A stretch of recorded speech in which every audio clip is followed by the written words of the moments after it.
지난주에 우리는 사무엘의 부르심에 대하여 살펴보았습니다. 사무엘의 부르심은 일종의 리더십, 이렇게 교체입니다. 지금까지 이스라엘의 최고 리더는 엘리 제사장입니다. 그러니까 구약 시대에서 아무나 제사장이 될 수도 없고요, 리더로 세움받을 수도 없습니다. 오직 레위 지파 중에 아론 가문만 제사장직을 할 수 있었습니다. 엘리 역시 아론의 가문으로 집안 대대로 제사장직을 감당한 것 같습니다. 어떻게 보면 제사장이 되었다라는 것은 일종의 특권입니다. 이 특권은 아무에게나 주어지는 것이 아니었습니다. 그렇기 때문에 함부로 생각할 수도 없고요, 그리고 가볍게 생각할 수도 없는 것이 제사장의 직분입니다. 그렇기 때문에 특권은 일종의 은혜와 같다라고 저는 생각합니다. 내가 은혜 받고 싶다고 해서 은혜 받는 것이 아니잖아요. 저절로 주어지는 것이 은혜입니다. 우리는 그 은혜를 저절로 받다 보니 그러니까 너무나 가볍게, 너무나 좀 소홀하게 여길 때가 종종 있는 것 같아요. 그냥 교회 다니고 예수를 믿으면 그냥 값없이 주어지는 것이다 보니까 그냥 너무 당연하게 생각하는 것이 은혜인 것 같습니다. 그러다 보니까 그 은혜를 그냥 조금 가볍게 우리가 생각하는 게 있어요. 그러니까 내가 구하면 언제든지 주는 것으로 생각할 때가 있다라는 거예요. 근데 한번 생각해 보십시오. 우리에게 주어진 은혜 뒤에는 예수 그리스도의 십자가 사건이 있습니다. 십자가 사건은 하나님의 아들이 죽은 사건입니다. 하나님의 아들이 우리를 대신하여 고통과 피 흘림을 받아 우리 때문에 죽은 사건이 십자가 사건입니다. 예수님의 입장에서 보면 자기 목숨과 맞바꾸어서 우리에게 준 것이 은혜입니다. 근데 우리는 그 은혜를 귀하고 값진 것으로 생각하지 못할 때가 있다라는 것입니다. 제사장 직분도요, 이 은혜 속에서 생각해 보면 바로 출애굽 사건과 연결시켜 볼 수 있습니다. 이스라엘 백성들은 430년 동안 애굽에서 종노릇하며 살았습니다. 하나님의 놀라운 은혜로 말미암아 이스라엘 백성들이 구출하여 약속의 땅인 가나안 땅으로 인도한 사건이 출애굽 사건입니다. 여기에도 하나님의 은혜가 없었다라면, 하나님의 놀라운 은혜가 없었다라면 출애굽도 없었고요, 그리고 약속의 땅도 당연히 없었을 것입니다. 여전히 그들은 종으로 살아갈 수밖에 없었을 것입니다. 하나님의 이스라엘 백성들이 출애굽 은혜를 늘 기억하고자 특별히 아론의 가문을 선택하여 제사장으로 세워주셨습니다. 제사장은 자기의 노력으로 된 것이 아니라는 거예요. 제사장이 되고 싶다고 해서 된 것도 아니에요. 그냥 하나님께서 제사장으로 선택해서 하나님의 은혜로 제사장이 된 것이라는 것입니다. 그렇기 때문에 제사장은 하나님의 은혜라는 전제 속에서 가야 되는 거기 때문에 결코 제사장의 직분을 가볍게 여기거나 소홀하게 그 직분을 감당할 수 없다라는 것입니다. 그리고 제사장은 하나님의 은혜를 늘 기억하는 자리이기 때문에 백성과 백성 사이에서 영적인 중심을 잡는 위치가 제사장의 직분입니다. 그래서 하나님은 제사장들에게 특별한 권한, 특권을 부어 주셨습니다. 그게 28절에 있는 말씀입니다. 그때 내가 이스라엘의 모든 지파 가운데서 내 조상 아론을 선택해서 나의 제사장으로 삼아 나의 제단에 올라와 분향을 하게 하며 에봇을 입고 내 앞으로 나와 내 뜻을 듣도록 하지 않았느냐. 또 나는 이스라엘 자손이 드리는 불살라 바치는 제물을 모두 너희의 몫으로 차지할 권리를 내 조상의 집안에 주지 않았느냐. 제사장의 특권은 이 말씀처럼요, 하나님의 제단에 올라가는 것이 특권입니다. 그리고 올라가서 뭐예요? 제사를 드려요. 그러니까 분향하는 자예요. 그리고 에봇을 입어요. 에봇은 가슴에 그 오빔과 둔빔이 있는 제사장 복장을 입음으로 말미암아 하나님의 뜻을 물을 때 입었던 옷이 바로 에봇이라는 거예요. 하나님은 누구에게 이렇게 주었다는 거예요? 아론의 가문에게만. 그리고 특별히 제사장으로 선택된 사람만, 그들만이 하나님의 뜻을 물을 수 있었다라는 것입니다. 또한 제사장은 하나님께 바쳐진 제물의 일부를 먹을 수 있었어요. 이것이 특별한 사람들에게 주어진 권한이라고 저는 생각합니다. 이 모든 것이 제사장에게만 주어진 특권입니다. 이 특권은 당연한 것이 아니에요. 권력도 힘도 아닙니다. 그러나 세월이 흐르고 흘러서 지금에 딱 보니까 제사장이 하나의 힘이 되었습니다. 그리고 큰 권력이 되었습니다. 하나님의 은혜로 선택받았던 제사장이 된 것이 온데간데 없고 그냥 제사장 직분이 계속 대대로 이어지다 보니까 막강한 힘과 권력이 되는 순간 제사장의 직분이 타락할 수밖에 없었고요. 거기에 제약들이 똥파리 같이 몰려 들어다 보니까 결국 엘리 제사장을 낳게 되었다라는 거예요. 엘리 제사장은 제사장의 특권만 남아 있었습니다. 그 특권이 하나님의 은혜로 주어졌다라는 것을 전혀 몰랐던 것 같습니다. 또한 엘리 제사장은 제사장의 역할을 내가 어떻게 해야 되지? 무엇을 해야 되지? 하나님과 이스라엘 백성 사이에서 어떠한 역할을 해야 되는지 별 생각 없이 그냥 제사장 직분을 감당했던 것 같아요. 쉽게 오늘날로 말하면 목사가 되었는데 소명 없이 그러니까 밥벌이 목사가 되었다라는 거예요. 그냥 기계적으로 예배 집례하고 기계적으로 제사직을 감당했던 것 같습니다. 그게 29절에 있는 말씀입니다. 너희는 어찌하여 내가 내 처소에서 명령과 내 제물과 예물을 밟으며 내 아들들을 나보다 더 중히 여겨 내 백성 이스라엘이 드리는 가장 좋은 곳으로 너희들을 살찌게 하느냐. 이 말씀을 보게 되면 엘리 제사장의 세 가지의 잘못한 것을 지적하고 있습니다. 그 중에 첫 번째가 하나님께 바쳐진 제물을 밟았다고 되어져 있습니다. 여기서 밟았다라는 말을 보니까 속죄 제물을 발로 차고 무시했다라는 말로 하나님을 매우 하찮게 여기다, 하나님을 모욕하다라는 말로 밟았다라는 말을 쓰고 있다는 거예요. 이와 비슷한 상황이요, 신명기에 한 번 더 나옵니다. 신명기 32장 15절인데요. 화면을 보실까요? 여스룬이, 여기서 여스룬은 이스라엘을 얘기합니다. 여스룬이 기름짐에 발로 찼도다. 내가 살찌고 비대하고 윤택함에 자기를 지으신 하나님을 버리고 자기를 구원하신 반석을 업신여겼도다. 여스눈이 하나님과의 계약관계를 뭐예요? 깨뜨리고 자기를 살찌웠다는 거예요. 마치 그건 엘리 제사장의 모습이라는 거예요. 엘리 제사장도 선택받은 자로서 사명을 망각하고 자기만 살찌우는 데에 몰두했다라는 것입니다. 두 번째의 잘못은 무엇이냐면 하나님보다 자기 아들들을 더 중히 여겼다라는 거예요. 엘리의 두 아들 홈니와 비느하스가 제사 음식을 율법대로 처리하지 않았어요. 지들 마음대로 먹고요, 빼돌렸어요. 또 간절한 마음으로 예배드리러 온 사람들을 공갈 협박하여 그 음식을 중간에서 갈취하였습니다. 이것도 모자라서 회막문 앞에서, 그러니까 성전 앞에서 여인들과 그러니까 동침까지 저지르고 말았습니다. 엘리는 두 아들을 하나님의 제사를 이렇게 망치고 하나님께 돌려야 할 가장 좋은 제물을 강탈해 가도 이를 막거나 이를 징계하지 않고요, 그냥 말로서만 훈계하고 그쳤다라는 거예요. 이게 무슨 의미일까요? 엘리의 마음에는 아들들, 지금 아들들도 제사장들인데 이 아들들의 체면과 안위를 더 생각하다 보니까 하나님의 거룩성을 좀 소홀했던 것 같습니다. 그렇게 하다 보니까 하나님께 돌아가야 될 영광과 존중을 뭐예요? 엘리가 아들들에게 다 돌린 셈이라는 거예요. 쉽게 얘기해요, 아들들이 엘리의 우상이 되었다라는 거예요. 하나님보다 더 중히 여기는 것이 우리는 뭐라고 얘기합니까? 우상이잖아요. 그게 하물며 나 자신조차도 나를 너무 귀하게 여기고 우리 아들, 우리 딸들을 너무 귀하게 여기게 되면 하나님보다 이게 우상이 아니겠습니까? 엘리가 진정으로 자식을 사랑했다면, 그리고 살아계신 하나님을 진정으로 내가 믿었다라면 홈니와 비느하스를 이렇게 처리하지 하면 안 됐습니다. 엄격하게 훈계하여 하나님 앞에서 다시는 범죄하지 못하도록 따끔하게 벌을 줘야 됐습니다. 셋째는 하나님께 바친 제물 가운데서 가장 좋은 것들만 골라다가 먹어서 몸이 어떻게 된 거예요? 비대해졌어요. 여러분, 가장 좋은 것은 하나님의 몫입니다. 가장 좋은 것만 골라서 먹는 것은 죄송하지만 하나님 것을 도둑질하는 거예요. 또한 가장 좋은 것을 하나님께 바치고자 하는 그 백성들의 정성 어린 마음을 중간에서 뭐예요? 강탈해버린 거예요. 이렇게 도둑질하고 강탈한 것으로 자기의 배만 채우다 보니 성경은 뭐라고 되어 있냐면 살이 쪘다라고 말하고 있어요. 훗날 4장에 보시게 되면 이 살찐 것 때문에 엘리가 죽게 되는 원인으로 나오게 됩니다.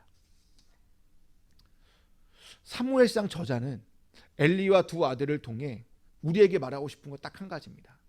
그 당시 이스라엘이 영적으로 타락했다라는 거예요. 사사시대를 거치면서 극심한 타락한 이스라엘 백성들은 하나님의 의뢰를 저버리고 스스로 그냥 윤택해지고 잘 먹고 잘 살고 살찌는 데만 목숨을 걸었다라는 거예요. 이러한 모습으로 인해 엘리와 두 아들들이 대표해서 비참하게 죽게 되었다라는 거예요. 이스라엘 역시 이제 어떻게 됩니까? 블레셋 전투에서 처참하게 대패하고요. 더 중요한 건 대패가 중요한 것이 아니라 하나님의 법궤가 블레셋 전투에 이게 뭐예요? 갔는데 그 법궤마저 빼앗기고 이 블레셋 땅, 즉 이방 땅에 이것저것 돌아다니면서 큰 수모를 겪게 됩니다. 이 모든 것이 하나님을 존중히 여기지 않았기 때문에 일어난 결과입니다. 30절 말씀을 보게 되면 어떻게 보면 사무엘상에서 가장 중요하고 핵심적인 신학 메시지가 나옵니다. 그게 30절 말씀입니다.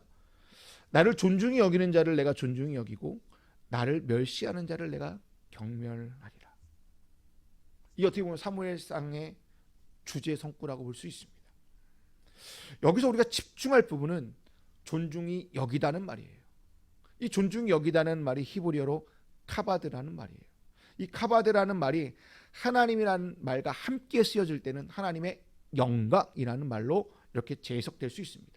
특히 성막과 성전에 하나님의 임재의 상징으로 이 카바드라는 단어를 썼다라는 거예요.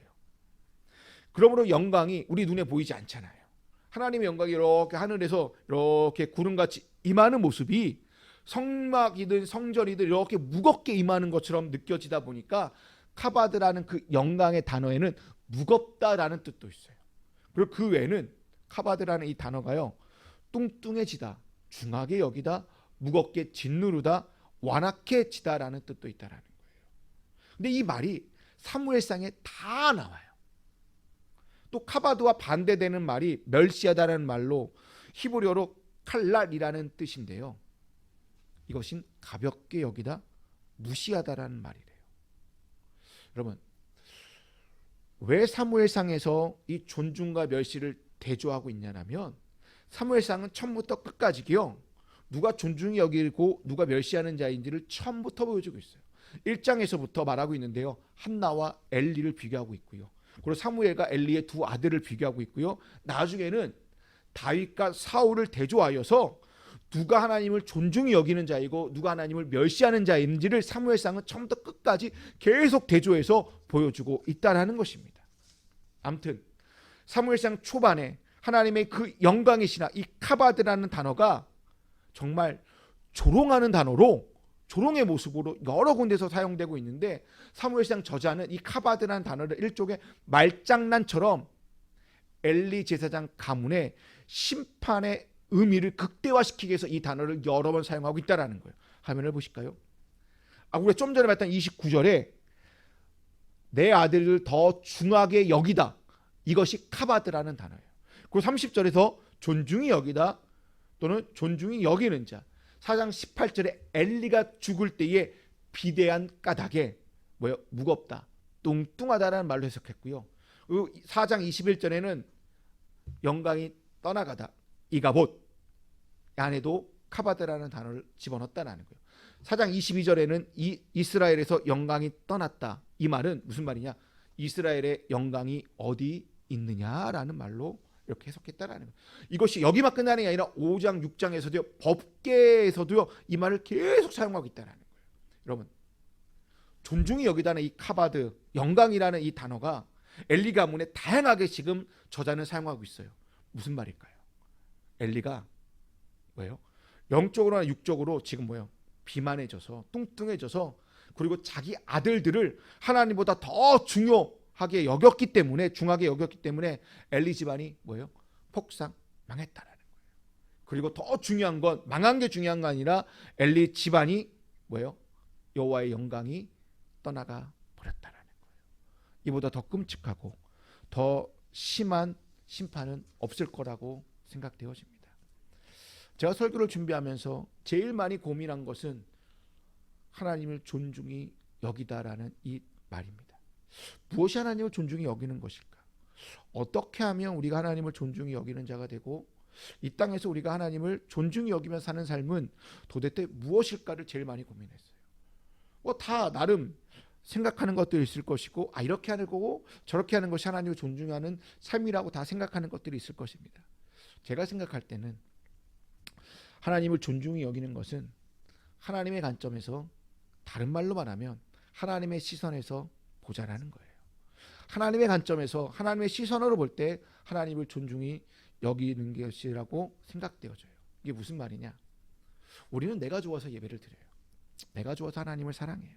내가 좋아서 말씀 읽고, 내가 좋아서 기도한다는 거예요. 내가 좋아서 하나님께 봉사하고 섬기고 신앙생활하고 헌금을 드려요.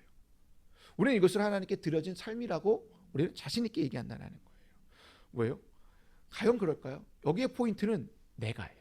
내가 했다라는 거예요. 내가 예배드리고, 내가 기도하고, 내가 하나님을 사랑하고, 내가 뭔가를 했다라는 거죠.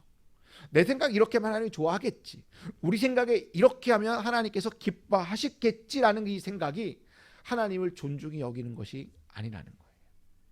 오히려 하나님을 가볍게 생각하는, 하나님을 무시하고 하나님을 멸시하는 생각이라는 거예요. 내가 이 정도 해도 괜찮겠지, 내가 이 정도 이렇게 하나님 앞에 해도 괜찮겠지라는 이 생각과 행동은 마치 엘리 제사장이 가진 특권에서 나온 생각이라고 저는 생각되어집니다.